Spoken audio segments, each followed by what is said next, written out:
Today's video we're going to be talking about a door strike. So to install a new door strike on your front load washer, it's very easy to do.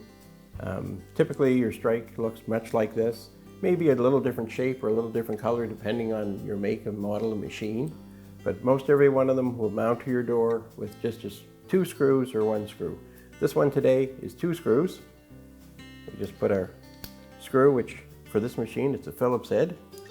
Takes a basic Phillips head screwdriver, line it up with the hole in the door, start that screw, move our strike into place, insert our other screw,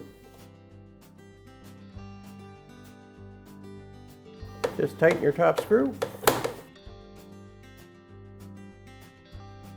then you'll want to tighten the lower screw completely.